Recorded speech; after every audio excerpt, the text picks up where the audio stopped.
Hi guys! Okay, welcome to my channel and now for today's video, ari ako sa akon payag. Oh my goodness.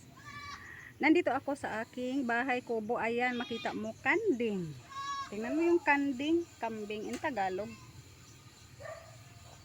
And then ayan, o diba malinis na kasi dito nila ginalawig ang kanding. At saka malinis na din ang aking mga tanim kasi kinain ng kanding. O diba, ginkaon sang kanding.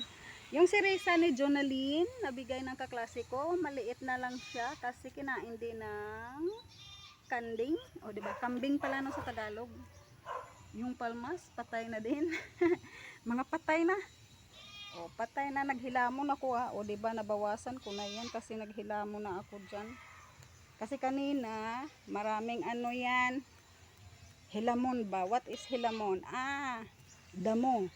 Pati yung Indian mango, wala na din kasi kinain na. Yung coconut, wala na ding dahon kasi kinain na. So, ayan, kinain na lahat. O, diba?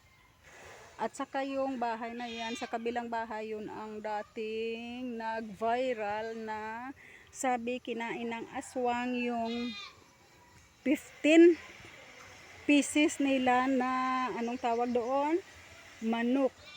Yung pangbulang ba? Ano galing bulang sa Tagalog?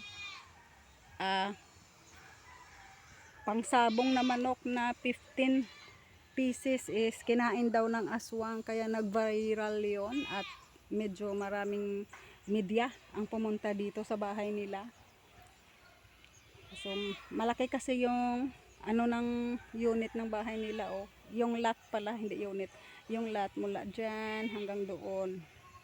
O diba ang haba. So sana all mapira no. So sa akin konti lang to kasi maliit lang naman to. At saka hindi naman ako mapira.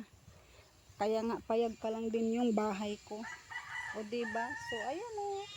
Maglinis muna ako dito until here na lang.